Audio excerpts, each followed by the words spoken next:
Bismillahirrahmanirrahim, dear students. Business economics ECO 400 के lecture number 14 में खुश आमदीद। पहले की तरह हम कुछ टाइम अपना पिछला लेक्चर रिवाइज करेंगे, उसके बाद आज का लेक्चर शुरू करेंगे। तो dear students, what we learned in the previous lecture, as you know that we started the second part of our course, that was the macroeconomics. So where we would like to tell you some principles, rules and theories and models which can be applied in the business environment while you're working in some organization. So we started while differentiating between the micro and macroeconomics. हमने बताया आपको कि micro means small. If you look at the word micro means small. So microeconomics when we deal with the individual household and the firms, we discuss about how they make decisions about prices, products, their satisfaction. So that is the scope of microeconomics. तो जब हमने macroeconomics की बात की, तो when we are interested to look at the economy as a whole, so then here comes the scope of macroeconomics. And for example, if we are interested or if we like talk about the issues like inflation, unemployment, poverty, growth, trade की बात करते हैं, तो ये सारे के सारे जो चीज़ें हैं macroeconomics में आती हैं। उसके बाद हमने बात की कि how we define GDP. We said that GDP is the market value of all goods and final goods and services produced within a country during a specific time period, which is normally a year or a quarter, and the quarter is of 3 months. So then we have discussed the components of GDP, and we said that there are 4 components of GDP. हमने बात की कि first component of GDP जो है that is in consumption, and then second component is investment, the third is government spending, and the fourth one is the net exports. So if we add up the spending on all these 4 components, then we'll get the GDP and we'll get the national income identity. And हमने देखा कि किस तरह से national income identity को हम लिख सकते हैं, and we wrote that when y is equal to c plus I plus g plus x minus m or nx, so that is the national income identity, where c is for consumption, I is for investment, and g is for government spending, and x minus m or nx is for the net exports. उसके बाद हमने बात की how we can differentiate between the two concepts, that is the real GDP and nominal GDP. हमने कहा कि जब आप when you calculate GDP at the market price, at the current prices, so then it is known as the nominal GDP. And if you calculate, or as a businessman, as an economist, we calculate GDP at the constant prices, so that GDP is known as the real GDP. Now the difference is that most of the time economists are interested in measuring the growth rate or the change in GDP over time. In that case they use the concept of real GDP rather than nominal GDP. उसके बाद हमने एक और concept की बात की, GDP deflator की बात की. Now GDP deflator is equal to nominal GDP over real GDP into 100, and we said that GDP deflator is one of the measure of the general increase in general price level, or economists use this an alternate measure to calculate or to measure inflation in the economy. उसके बाद हमने different measures of income की बात की, and we talked about national income, and then we talked about the net domestic product, then we talked about NNP, net national product. उसके बाद हमने बात की personal income and disposable personal income की. तो this was all about the previous lecture. तो उसी chapter को the chapter which was about the topic which was about national income, how to measure national income, उसी को हम आज के lecture में कंटिन्यू करेंगे और try to finish up in this lecture the concept of national income, measurement of national income and GDP. So what we are going to learn in today's lecture, क्या हम सीखना चाहेंगे? तो we'll talk about the shortcoming of GDP first of all, and in the second part of the lecture we'd like to see about the supply side of the model, and we'll talk about the model at the economy level, and then we'll talk about what only the supply and then supply side of that model. So this is what we are going to learn today. So we start with the first part of today's lecture, and that is about the shortcoming of GDP. As we know that, as we said that GDP is not the perfect measure of economic well-being, because there are some shortcomings, deficiencies, negative points of GDP. And number one, the first shortcoming of GDP is the non-market transactions. So some productive activities do not take place in the market, and as the GDP only measures the market value of output, so these activities do not show up in the GDP. So बहुत सारी activities होती हैं जो कि productive activities होती हैं जो कि मार्केट में नहीं टेक प्लेस करती, तो जीडीपी जो है सिर्फ उन एक्टिविटीज़ को, उन प्रोडक्शन को जीडीपी में शामिल करती है जिनकी हम मार्केट वैल्यू निकाल सकते हैं, जो कि मार्केट में प्रोड्यूस होती हैं. So these activities do not show up in the GDP, and this GDP understates the national total output. तो जब हम नेशनल टोटल आउटपुट की बात करते हैं तो हम कह सकते हैं कि since some of the productive activities are not included in GDP, तो we can say that GDP understates the national total output. Now example of such activities are labour of carpenters who repair their own homes, black markets such as black markets and so on. So these are some of the productive activities. For example, अगर carpenter अपने घर में काम करता है, कोई अपनी चीज़ें खुद रिपेयर करता है, तो वो जो चीज़ है जीडीपी में शामिल नहीं होती, but in fact it is A productive activity. इसी तरह बहुत सारे काम जो लोग हैं, बहुत सारे इंडिविजुअल्स जो हैं इकोनॉमी में ब्लैक मार्केट के थ्रू काम कर रहे होते हैं, उनमें से बहुत सारी एक्टिविटीज़ प्रोडक्टिव एक्टिविटीज़ होती हैं, and that are not included in GDP. तो due to this factor we can say that GDP understates the total national output. One exception is also there, can be there. Portion of farmers' output that farmers consume themselves is included in GDP. तो किसान जब अपना गंदम लगाते हैं या कोई दूसरी फसलें लगाते हैं, तो उसका कुछ हिस्सा वो जो खुद इस्तेमाल करते हैं वो तो जीडीपी में शामिल किया जाता है. लेकिन दूसरी जो प्रोडक्टिव एक्टिविटीज़ हैं जिनकी हमने अभी बात की, लाइक ब्लैक मार्केटिंग है, लाइक जो सर्विस की बात करें, कारपेंटर की हमने बात की, डॉक्टर्स की अगर बात कर लेते हैं, डॉक्टर अगर घर में अपने मरीज़ों को देखता है और वो चार्ज नहीं करता, तो उसको सर्विस को शामिल जीडीपी में नहीं किया जाता, राइट. तो उस वजह से हम कह सकते हैं कि जीडीपी जो है अंडरस्टेट करती है टोटल नेशनल आउटपुट को. इसी तरह लेयर दूसरी जो है, we can the second shortcoming जो चीज़ है उसकी जहाँ पे जीडीपी की हम शॉर्टकमिंग की बात कर सकते हैं, दैट इज लेयर. GDP only takes the market value of output.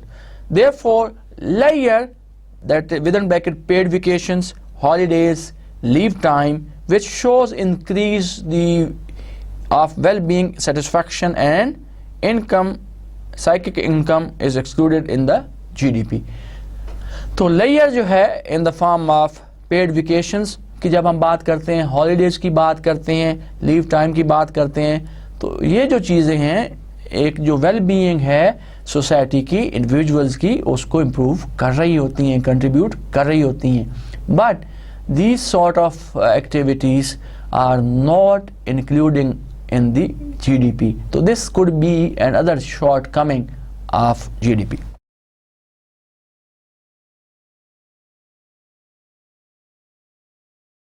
Another shortcoming is the improved quality of the product. GDP is a quantitative concept or measure and thus does not capture the value of improvement in product quality. तो product quality में जो with the passage of time improvement आती है उसको GDP में शामिल नहीं किया जाता, since it is a quantitative measure, so it exclude the improvement in the quality in the product quality of a certain product, so वो जीडीपी में शामिल नहीं किया जाता। तो इस जिसको हम एक एग्जांपल के जरिए एक्सप्लेन करते हैं। Suppose a $200 phone cost the same as a $200 phone 10 years ago, but technological improvements such as greater memory capacities, viewing screens and enhanced capabilities is not included in the GDP. यानी कि 10 साल पहले अगर एक telephone पे $200 लगते थे तो आज भी अगर उस फ़ोन पे $200 लगते हैं तो cost is the same, but जो जीडीपी में जिन चीज़ों को नहीं देखा जाता, जिससे फ़ोन की जो क्वालिटी है, उस प्रोडक्ट की जो क्वालिटी है जो कि 10 साल बाद due to improvement in the technology बेहतर हो गई है, उस चीज़ को जीडीपी में शामिल नहीं किया जाता। तो this could be another shortcoming of the GDP के इम्प्रूव्ड प्रोडक्ट क्वालिटी को जीडीपी में शामिल नहीं किया जाता। Another shortcoming could be explained and the underground or the black market. तो बहुत सारी एक्टिविटीज़ मुल्क में मुख्तलिफ ममालिक में ऐसी होती हैं कि जो कि ब्लैक मार्केट के थ्रू हो रही होती हैं। Embedded in the economy is a flourishing and productive underground sector include gamblers, smugglers, drug dealers, etc. So all these individuals are carrying different activities which are productive in the sense that they are contributing in the economy, right? But most of the time they are excluded in GDP. However, most participants engage in perfectly legal activities but choose illegal methods to produce goods, not to report their full income, and therefore is not counted in GDP. तो ऐसी activities जो कि black market में हो रही होती हैं, in fact they are productive activities and they need to be included in the GDP, but in fact practically इन चीज़ों को जब आप GDP निकालते हैं, मेजर करते हैं, तो शामिल नहीं किया जाता। तो this could be another shortcoming of the gross domestic product. तो बहुत सारी ट्रांजैक्शन जिनकी हमने अभी बात की, so that would help to increase a country's GDP as they would increase the money flow coming into the economy. तो इसको हम मज़ीद एक एग्जांपल के ज़रिए एक्सप्लेन करने की कोशिश करेंगे। A woman who tutors a student in math is earning money legally but she does not report it to the government. तो वो गवर्नमेंट को रिपोर्ट नहीं करती and therefore the money involved in this transaction is not included in GDP. On the other hand, a factory employee whose economic status is chartered has an income counted in GDP. तो उसकी तो income शामिल होती है because he is chartered in the उसका जो status है वो चार्टर्ड है, लिखा हुआ है, और उसकी इनकम रिपोर्ट होती है जीडीपी में। लेकिन एक खातून जो है जो घर में ट्यूटरिंग कर रही है, पढ़ा रही है, and he is earning income और money by legal way, but उसकी जो इनकम है वो जीडीपी में शामिल नहीं हो रही। तो value of underground transactions in a country is often very large, right? So we cannot ignore most of the productive activities, right? So इनमें से कुछ ऐसी activities जो productive हैं, legal हैं, तो that need to be included in measuring GDP of the economy.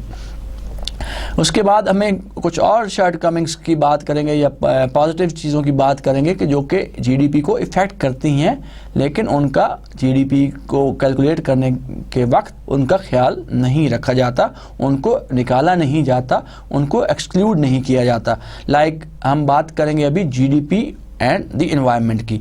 The growth of GDP is inevitably accompanied by gross domestic byproducts like, for example, dirty air, polluted water, toxic water, congestion, and noise. So these are the activities which basically can affect the nation gross domestic product. The social cost of negative byproducts reduce our economic well-being, right? So they actually like जिन चीज़ों की आपने अभी बात की, environment के हवाले से polluted water की बात की, dirty air की बात की, toxic waste की बात की, congestion की बात की, noise की बात की, तो they can basically reduce put negative effects on the economic well-being of the society. But cost of environmental these harm are not, but the cost of these environmental harms are not excluded or deducted from the GDP. Therefore, जब इनको हम GDP से नहीं निकालते तो हम ये कह सकते हैं GDP overstates national well-being. And so, ironically, the cost of cleaning up the environment are included in GDP. So negative and positive externalities are misrepresented or ignored. तो जो cost of positive and negative externalities की जिनकी हमने अभी बात की कि हमने कहा कि कास्ट ऑफ क्लीनिंग एनवायरनमेंट की तो उसको शामिल जीडीपी में किया जा सकता है, लेकिन जो चीज़ें एनवायरनमेंट को ख़राब करती हैं, पोल्यूट करती हैं और that can harm the well-being, economic well-being of the society, तो उनको इसमें से जीडीपी में से नहीं निकाला जाता. और जैसा कि हमने बात की डर्टी एयर की, पोल्यूशन की, वेस्ट वाटर की, तो all these sort of things need to be deducted from GDP, but उनको नहीं निकाला जा सकता. Now we'll try to discuss further shortcomings of GDP. Continue with this topic, composition and distribution of output. GDP does not tell us what mix of goods and services benefit or harm a society, because it assigns equal weight to products of the same price. Some price of some goods or services are enriching or potentially detrimental to society. For example, हम बात करें a salt rifle is equal to book, right? So it does not, GDP का जो concept है ये हमें सही mix नहीं बताता चीज़ों का और सर्विसेज का कि कौन सी चीज़ें सोसाइटी के लिए नुकसानदेह हैं, कौन सी चीज़ें सोसाइटी के लिए बेनिफिट हैं, because most of the time they give equal weights to the products of the same price. So we cannot differentiate what would be the good mix of the product that is useful or better for the improvement of the welfare of the society. And now GDP does not reveal anything about how output is distributed. तो GDP में इस चीज़ का भी जिक्र नहीं किया जाता जब मेजर किया जाता है किस तरह से आउटपुट को डिस्ट्रीब्यूट किया जाएगा among different factors of production, among different sections of the society, which is very, very important. How distribution of income can be made equal among different sections of the society in the economy. Therefore, GDP does not tell us the well-being of a society because distribution makes a big difference, right? तो हम ये कह सकते हैं कि GDP हमें society की welfare को सही तरीके से नहीं बताती क्योंकि कहीं पे भी इसका जिक्र नहीं होता कि किस तरह से नेशनल इनकम को डिस्ट्रीब्यूट किया जाए among different section of the society. तो societies better off if there is a gap between wealthy and poor, but GDP does not represent this aspect of well-being. तो सोसाइटी हमें GDP जब हम major करते हैं तो हमें ये नहीं बताती कि अगर जो गैप है रिचर और पुअर का कम हो जाए तो सोसाइटी की जो वेल बीइंग है बेहतर हो जाएगी, सोसाइटी बेहतर हो जाएगी, इकोनॉमिक वेल बीइंग अच्छी हो जाएगी, स्टैंडर्ड ऑफ लिविंग अच्छा हो जाएगा. अगर ये गैप जो है बिटवीन रिचर एंड पुअर बढ़ता जाएगा तो सोसाइटी की वेलफेयर कम हो जाएगी. तो इन चीज़ों का जिक्र कहीं जब जीडीपी हम मेजर करते हैं तो नहीं आता. तो जीडीपी के this could B one of the shortcoming because distribution of income among society is important concept. इसको निग्लिजिबल नहीं कर, इसको जो है ना इग्नोर नहीं करना चाहिए, right? Distribution of income should be equal और the gap between poor and rich should be lesser, right? जो ही गैप कम होगा तो सोसाइटी की वेलबींग बेहतर होगी. Now we'll talk about the per capita output. GDP itself does not reflect the well-being of the people in the nation. It is the GDP per capita, in fact, that is important. तो जब हम बात करते हैं कि हम ये कहते हैं कि GDP is one of the measure or the tool of the society welfare, तो हम actually it is not it does not exactly reflect the well-being of the people in the nation. In fact, it is the GDP per capita. GDP की जब हम बात करते हैं तो ये ट्रू मेजर नहीं होता सोसाइटी वेलफेयर का. In fact, जो कॉन्सेप्ट यूज किया जाना चाहिए that should be the GDP per capita. GDP per capita or the per capita income, which is very important. इस चीज़ को हम कोशिश करेंगे एक्सप्लेन करने के लिए with the help of an example. For example, China GDP in 2004 was $1938 billion and Denmark GDP was $220 billion. But the Denmark GDP per capita was $40,000 plus, while China per capita GDP was $1,500. So the living standard in Denmark are superior to the China, since the average income for each person in Denmark is much higher. तो अगर हमने जैसा कि हमने इस example में compare किया, हमने ये देखा कि सन 2004 में अगर हम देखें दो कंट्रीज़ की बात की हमने, चाइना और डेनमार्क की. If we compare the GDP of both of the country, तो हमने ये देखा कि चाइना की जीडीपी जो थी उस वक्त 2004 में $1900 के करीब थी, और डेनमार्क की जो जीडीपी थी that was 200 plus billion dollar. तो यहाँ से हमें क्या नज़र आ रहा है कि जीडीपी, चाइना की जो GDP is much bigger, much higher than the Denmark GDP. On the other side, we have compared the GDP per capita, and we said that in 2004 GDP per capita in China was 1,500, GDP per capita in Denmark was 19,000 plus US dollar, 40,000 plus US dollar. So the standard of living of the people in Denmark was higher as compared to the standard of living of people in China. And this is because of the reason, because the per capita income, GDP per person was higher in Denmark as compared to China. तो हम ये कह सकते हैं कि GDP is not actually the measure of economic well-being. And the actual measure of economic well-being of a society or individuals in the country or in the economy is GDP per capita or the per capita income. तो हम ये कह सकते हैं GDP इतना अच्छा measure नहीं है. अगर आपने किसी सोसाइटी की वेलफेयर को measure करना है, इकोनॉमिक वेलफेयर को देखना है, तो GDP जो है एक अच्छा measure नहीं है. इसके बदले आप जो है जीडीपी पर कैपिटा या पर पर्सन यूज़ कर सकते हैं. अगर आप देखें कि जिस मुल्क की जीडीपी पर कैपिटा पर पर्सन ज़्यादा होगी, वहाँ के लोगों का स्टैंडर्ड ऑफ लिविंग बेहतर होगा उन मुल्कों की निस्बत जहाँ पे जीडीपी पर कैपिटा लेस या कम होगी. So this could be another shortcoming of the GDP. Now, an increase in GDP could actually be accompanied by a decrease in GDP per capita and vice versa, depending on the population growth. तो अगर किसी country की, अब इसके पीछे factor क्या हो सकता है कि एज यू नो दैट कि हम GDP पर कैपिटा कैसे निकालते हैं. GDP पर कैपिटा और the per capita income is equal to GDP of the country over population of the country.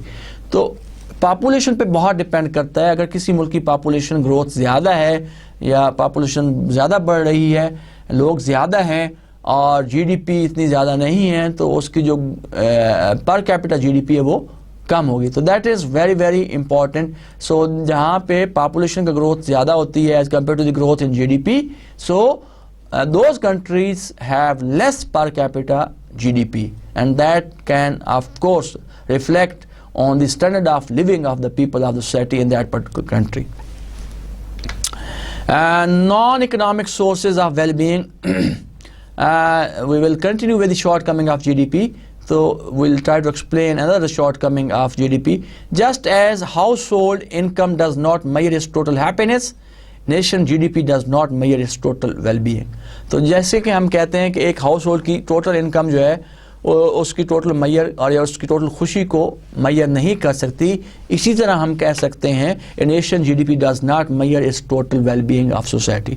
There are many things that could make a society better off without necessarily raising GDP. बहुत सारी चीज़ें ऐसी हैं जिनको आप अच्छा करके लोगों की वेलफेयर को बेटर कर सकते हैं, सोसाइटी की वेलफेयर को अच्छा कर सकते हैं। कि अगर आप जीडीपी नहीं भी बढ़ा रहे, अगर आप उन चीज़ों को अच्छा कर लेते हैं कंट्री के अंदर, इकोनॉमी के अंदर, तो आप लोगों को स्टैंडर्ड ऑफ लिविंग बेहतर कर सकते हैं। You can raise the society's well being and those things are for example crime reduction. अगर मुल्क में क्राइम कम हो जाए तो स्टेबिलिटी आती है, इकोनॉमी ग्रो करती है, तो ऑटोमेटिकली स्टैंडर्ड ऑफ लिविंग लोगों का बेहतर हो जाता है। Peaceful international relation, so it also depends on the relations of your economy, your country with other countries. अगर आपके relation peaceful हैं, अच्छे हैं, foreign policy अच्छी है, तो standard of living लोगों का बेहतर हो सकता है। Greater civility among the people. If people are more civilized, educated, trained, skilled, of course standard of living and well-being of the society can be increased. Less drug and alcohol abuse, etc. These are few things which can increase the society welfare without raising the country's GDP, right? So this could be another shortcoming of GDP. GDP merely reflects the trade going on in the country's market.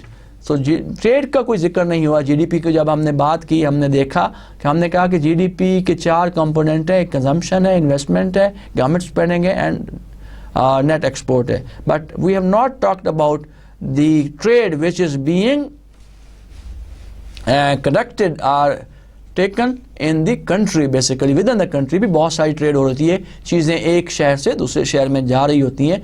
तो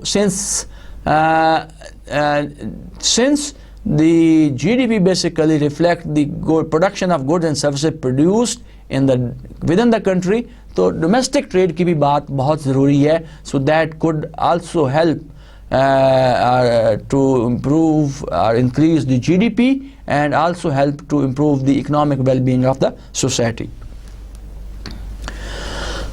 So we have done with the first part of the lecture.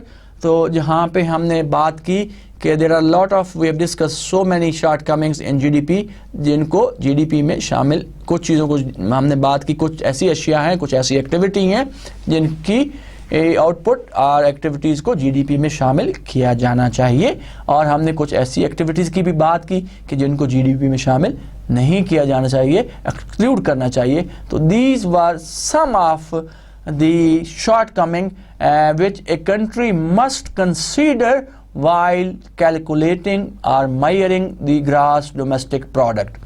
Now we'll go to the second part of the today's lecture. आज के lecture के दूसरे हिस्से की तरफ हम जाएंगे, जहाँ के मैंने आपको बताया हम एक मॉडल की बात करेंगे, और मॉडल में specially with reference to supply side बात करेंगे।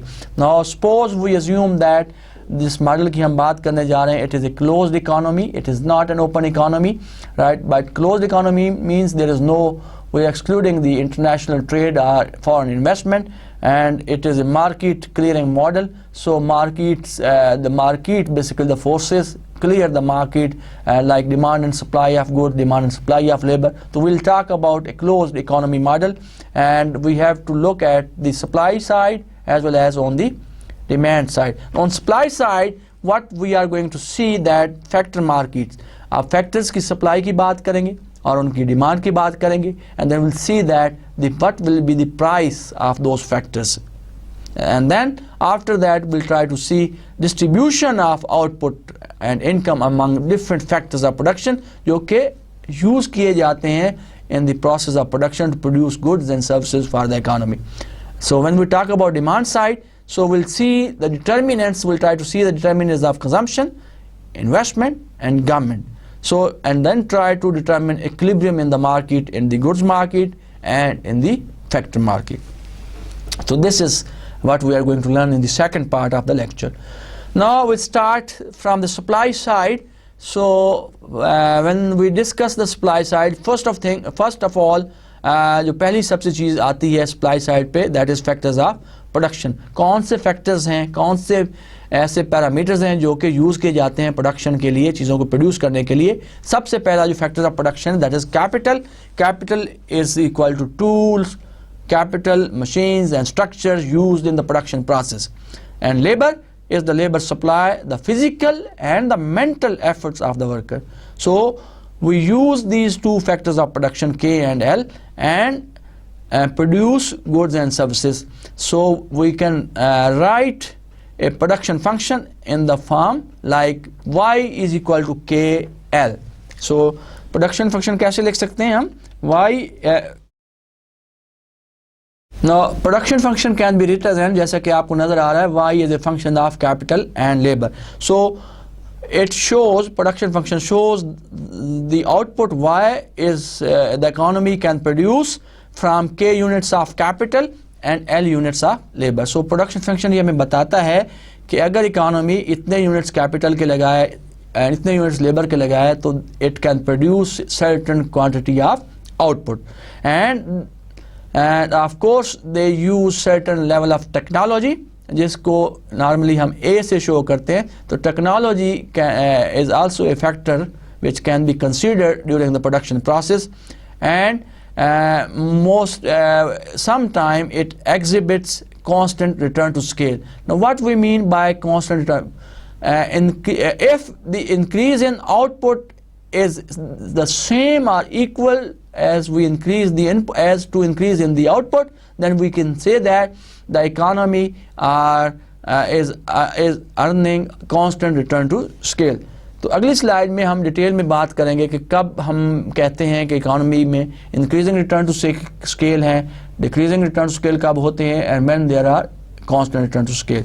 नाउ एक रिव्यू करेंगे कांस्टेंट रिटर्न टू स्केल को, द रिटर्न टू स्केल को। जब हम प्रोडक्शन की बात करते हैं, हम ये कहते हैं कि प्रोडक्शन के लिए कैपिटल और लेबर को यूज़ किया जाता है as a factor of production, तो उस वक्त हम रिटर्न्स की बात करते हैं कि when we can say that economy is earning increasing return to scale, sometime decreasing return to scale, what will be the situation when there are decreasing return to scale and when there are constant return to scale?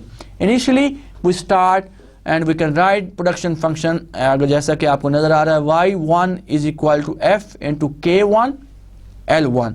Now scale all inputs by the same factor. अगर आप same factor से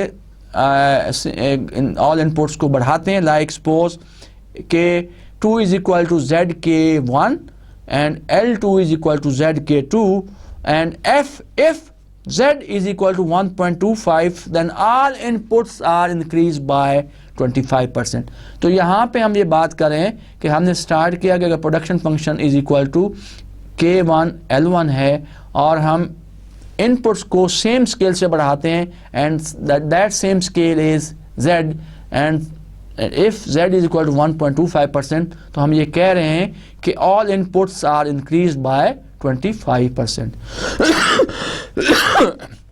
now जब all inputs are increased by 25% in the production process, so what will happen to the output? Output को क्या होगा? So y2 is equal to f2. So y2, now the production function can be written as y2 is equal to k2 and l2. तो दोनों production function में क्या फ़र्क है?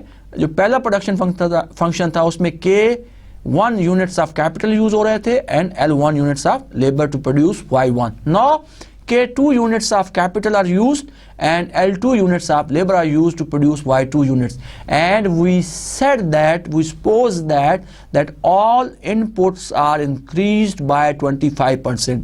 If all inputs are increased by 25%, now what is going to happen to the output? So we'll see that now.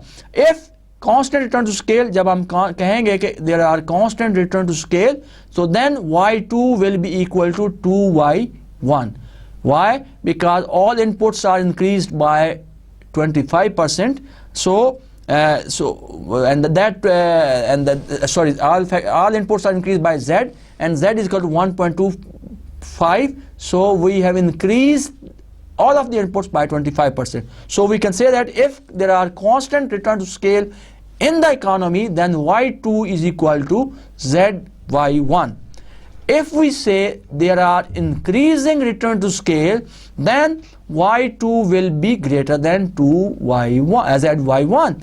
And when we say that there are decreasing return to scale, then Y2 will be less than ZY1, right?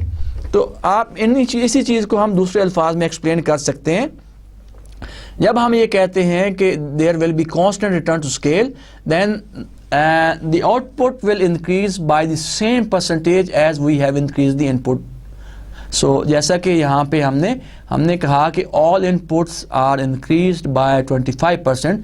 जितनी की inputs हैं, capital और labour, दो हमारे पास inputs हैं, अगर हम उनको 25% बढ़ा दें और अगर हम ये कहते हैं इकोनॉमीज़ में constant return to scale होंगे तो आउटपुट भी 25% ही बढ़ेगी. And when we say that there are increasing in return to scale, there will be increasing return to scale if increase in output will be more than increase in input. As we said here that input has increased by 25%, and we are saying that there will be increasing return to scale, so output will be increased more than 25%. It can increase, say, let us 50%, 75%, by or 100%, right? So increase in output will be more than the increase in input. So that situation is known as increasing return to scale. जब हम ये कहते हैं कि there will be if there are decreasing return to scale, so in that case the increase in output will be less than the increase in inputs. अगर inputs में 25% इजाफा हुआ है तो output में जो इजाफा होगा 25% से कम होगा. तो this is how we can explain the return to scale phenomena with reference to production function. तो I will repeat it again. हमने ये बात की कि अगर हम inputs को all inputs जितनी भी प्रोडक्शन प्रोसेस में यूज़ हो रही हैं एक किसी ख़ास परसेंटेज से बढ़ाते हैं, अगर आउटपुट में भी उतना इजाफा होता है तो हम ये कहेंगे कि there are constant return to scale. And if अगर इनपुट अगर हमने 25% बढ़ाई और आउटपुट में जो इजाफा होता है 25% से ज़्यादा होता है, लेट अस से 50% और 60%, तो हम ये कहेंगे there are increasing return to scale. And if the increase in output is less than the decrease in input, then the increase in input, so then we can say that there are decreasing return to scale. अगर हमने जैसा कि इस example में हमने input को 25% बढ़ाया और अगर आउटपुट 25 से कम फीसद बढ़ती है, let us say 20 or 15%, then there will be decreasing return to scale in the economy.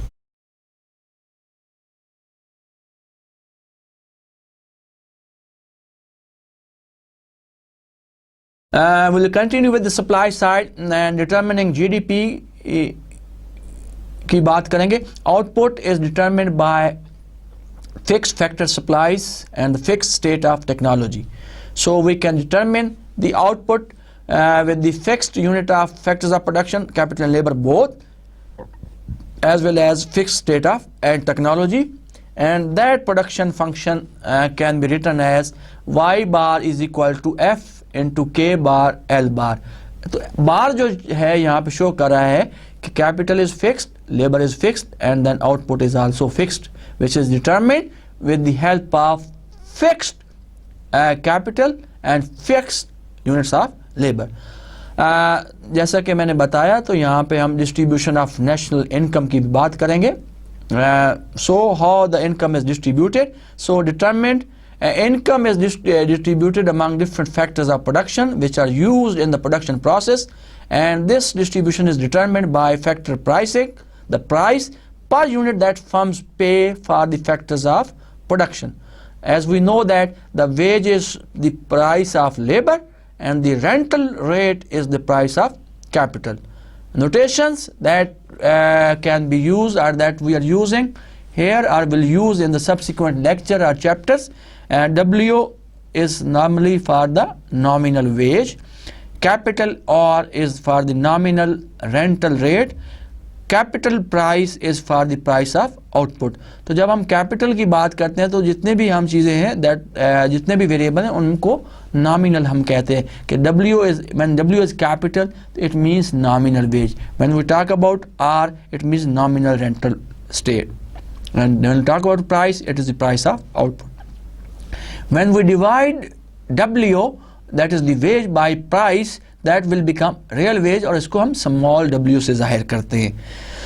And then when we divide rental rate R with P, that would become the real rental rate. And so how we can differentiate between the nominal variables and the real variable? So when you deflate take the ratio of the nominal parameters with the price, so that will become the real variable.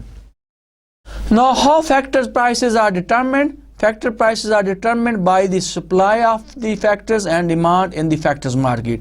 As we know that, जैसा कि हमने microeconomics में बात की थी कि we have in case of market of goods, हमने बात की there is a supply of goods on one side, on the other side there are supply of goods. On one side we have the supply of goods, on the other side we have demand of goods. So both these two forces work together and determine equilibrium in the market, right?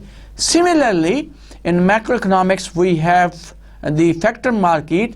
And factor market में एक side पे हमारे पास supply of factors of production होती है, on the other side we have demand of the factors of production, and we can bring these two forces together, supply and demand of factors of production, and determine the factor prices in the market. Now the second side of the model is about demand. So what is demand for labor? Assumes markets are competitive. अगर हम assume करते हैं कि market is competitive, then each firm takes W, R and P as given.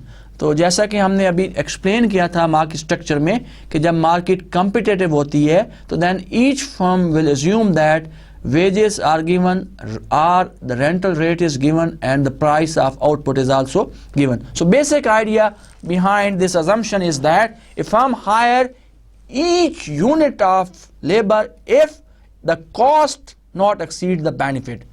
So the firm will continue to hire labor up to the point until the marginal product of labor is equal to the wage rate.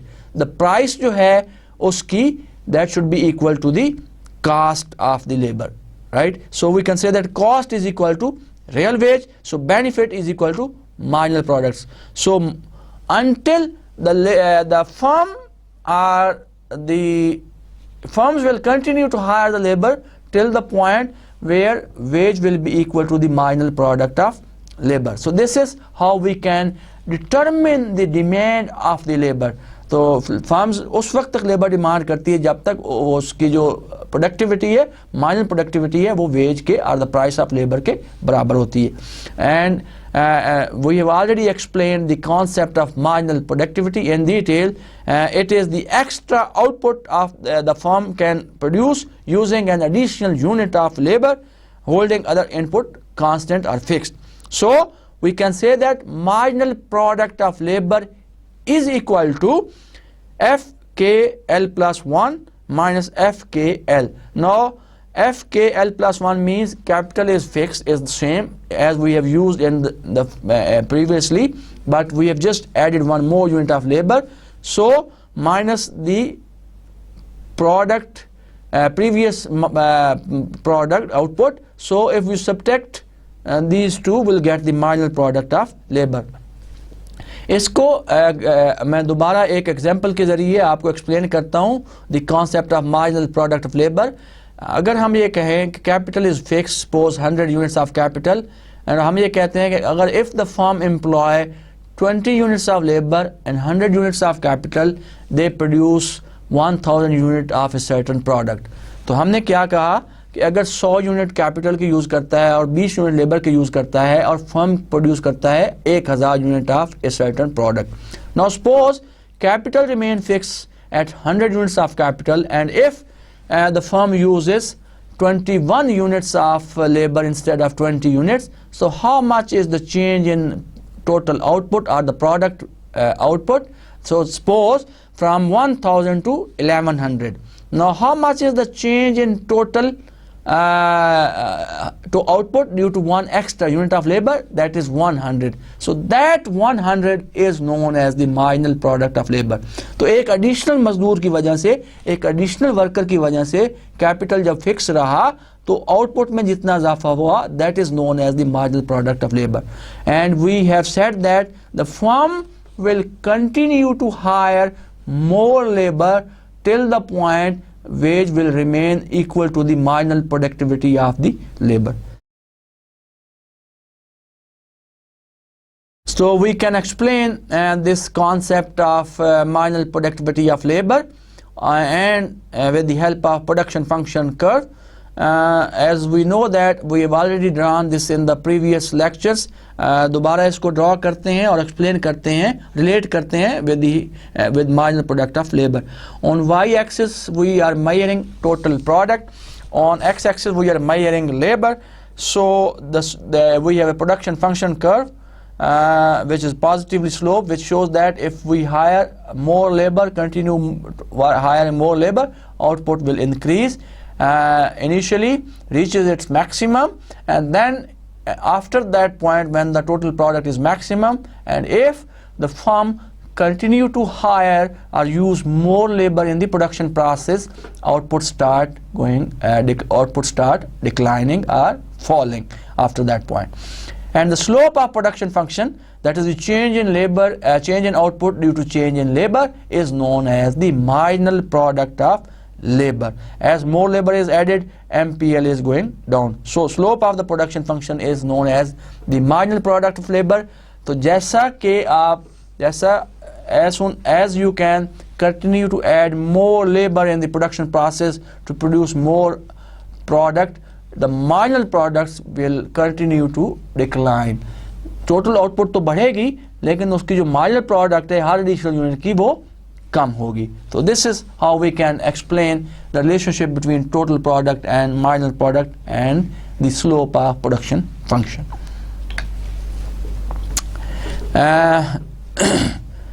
We'll continue discussing our model. इस slide पे अगर देखें, we are talking about diminishing marginal returns. As a factor input is increased, the marginal products falls, other things remains equal. तो जैसा कि हमने अभी पिछले डायग्राम में देखा कि as long as the firm continue to hire more labor, its marginal products goes down, right? So this phenomena explain the diminishing marginal returns, that each additional unit of factor of production gave less returns as compared to the previous unit. So this phenomena is known as diminishing marginal returns. What is the intuition behind that? अगर labour बढ़ाते हैं, increase करते हैं, जैसा कि आप slide में देख रहे हैं, while holding K fixed, so fewer machines per worker, तो पर मजदूर जो है कम मशीन्स आ जाएंगी तो प्रोडक्टिविटी क्या होगी, कम हो जाएगी. क्योंकि आपने टेक्नोलॉजी नहीं बढ़ाई, कैपिटल फिक्स है, उतनी मशीनरी यूज़ कर रहे जितनी की पहले यूज़ कर रहे थे, लेकिन आप नंबर ऑफ लेबर्स बढ़ाते जा रहे हैं, राइट? जब लेबरर्स बढ़ते जा रहे हैं, मशीनरी उतनी है, कैपिटल उतना है, तो जो मशीन्स हैं पर वर्कर वो क्या होंगी, कम हो जाएंगी. जब मशीन्स पर वर्कर कम हो जाती हैं तो प्रोडक्टिविटी कम हो जाएगी. जब प्रोडक्टिविटी कम हो जाएगी तो मार्जिनल प्रोडक्ट जो है, जो एडिशनल वर्कर की वजह से है, तो दैट विल गो डाउन. तो this explain the diminishing marginal returns, and we can explain this with the help of this diagram also.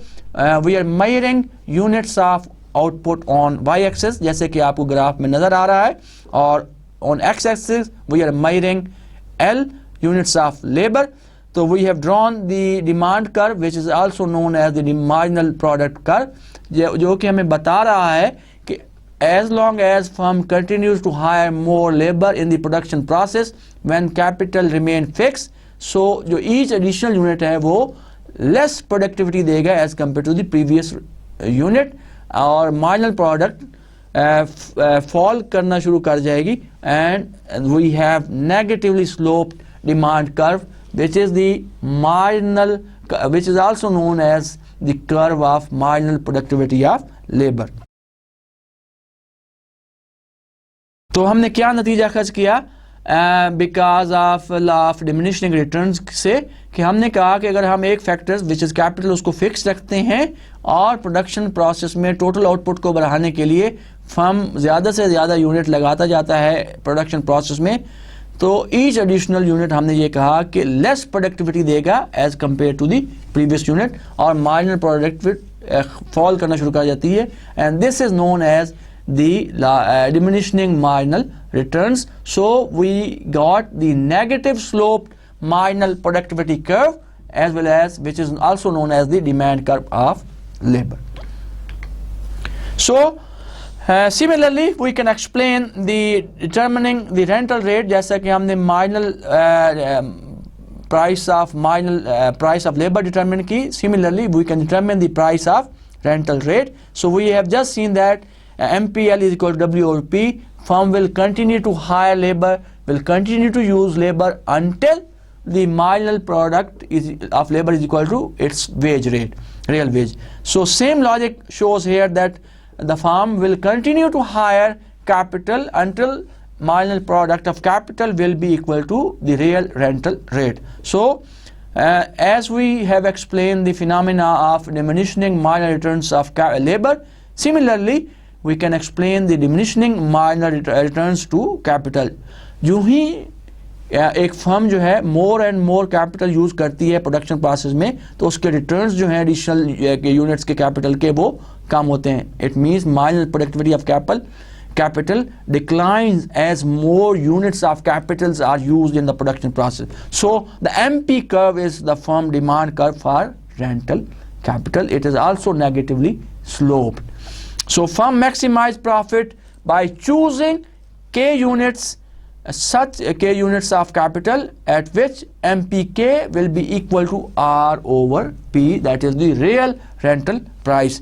So the new classical theory of distribution states that each factor input is paid its marginal product accepted by, and this is accepted by most of the economists. So new classical economists ne kaha, and they have given the theory of distribution, and they, according to that theory, each factor of production is paid, or the price of each factor of production is determined according to its marginal productivity. So marginal product, each factor is paid according to its marginal product, and this principle is accepted by most of the economists in the literature.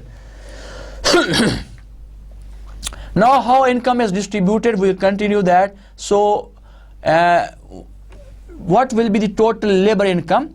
Total labor income is equal to, जैसा कि आपको slide में नजर आ रहा है, that is equal to W over P into L bar, which is fixed labor, is equal to marginal productivity of labor into L bar. So what have we have done that to find out the total income of the labor, हमने क्या किया कि जो equation हमारे पास आई थी MPL is equal to W over P, उसको हमने दोनों साइड से एक फिक्स यूनिट ऑफ लेबर से मल्टीप्लाई किया, and that will give us the total labor income. And then we have total capital income. Similarly, we can find the total capital income, that is equal to R over P into K bar is equal to MPK into K bar. So we have total labor income and total capital income. So we can write that Y bar is equal to MPL into L bar plus MPK into K bar. So first part of the equation on the right side is the total labor income, and the second part is the total capital income. So if we add up the labor income plus capital income, that will give us the national income. So we can say that the national income is distributed among the factors of production which are used in the production process. So total national income will be equal to the total labor income plus total capital income. So this is all about today's lecture. I will try to revise what we have learned today.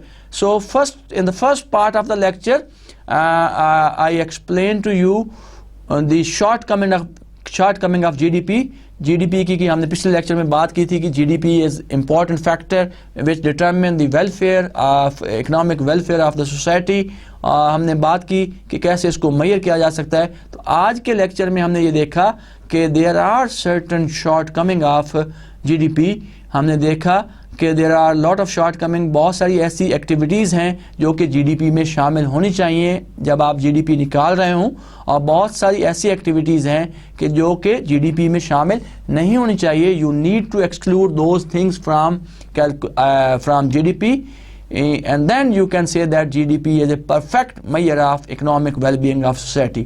तो उसके बाद हमने ये भी बात की कि GDP के साथ साथ GDP के अलावा there is another measure which is a true measure of economic well-being of society, so that is the per capita income or GDP per capita। तो हमने उसको एग्जाम्पल के ज़रिए भी हमने शो किया कि जिन ममालिक में जीडीपी पर कैपिटा ज़्यादा होती है वहाँ पे लोगों का स्टैंडर्ड ऑफ लिविंग बेहतर होता है एज़ कम्पेयर टू अगर जिन मुल्कों की जीडीपी ज़्यादा हो और दूसरे ममालिक से। तो उसके बाद हमने this was the first part of today's lecture जहाँ पे हमने शॉर्टकमिंग ऑफ जीडीपी की बात की, और second part of today's lectures में हमने बात की एक मॉडल की जिसमें हमने उसकी सप्लाई साइड देखी, उसकी डिमांड साइड देखी, और हमने ये कहा कि किस तरह फैक्टर्स ऑफ प्रोडक्शन की प्राइसेस डिटरमिन की जाती हैं, क्या उनको पे किया जाता है, and how the total national income और total income is distributed among to different factors of production. तो उस पर भी हमने बात की। तो this was all about today's lecture. तो स्टूडेंट आज का लेक्चर हम यहाँ पे ख़त्म करेंगे। उस ख़त्म करने से पहले एक एडवाइस आपके लिए, since we have started our second part of the course which is about the macroeconomics, तो मेरी आपसे रिक्वेस्ट है कि जो चीज़ें आज हमने सीखी आज के लेक्चर में, तो आज आप प्लीज़ इनको जाकर किताब में ज़रूर पढ़िएगा, ताकि आपके जो कॉन्सेप्ट हमने पढ़े हैं, these are the basic concept, इनको आगे हम लेके चलेंगे, इनको आगे हम यूज़ करेंगे, तो आपके ये कॉन्सेप्ट क्लियर होने चाहिए ताकि आपको अगले लेक्चर जो हैं आसानी से समझ आ सकें। तो कोशिश करें give a thorough reading from the book about what we have learn today. With these words students आज का लेक्चर ख़त्म करते हैं। Till next time, see you, अल्लाह हाफिज़।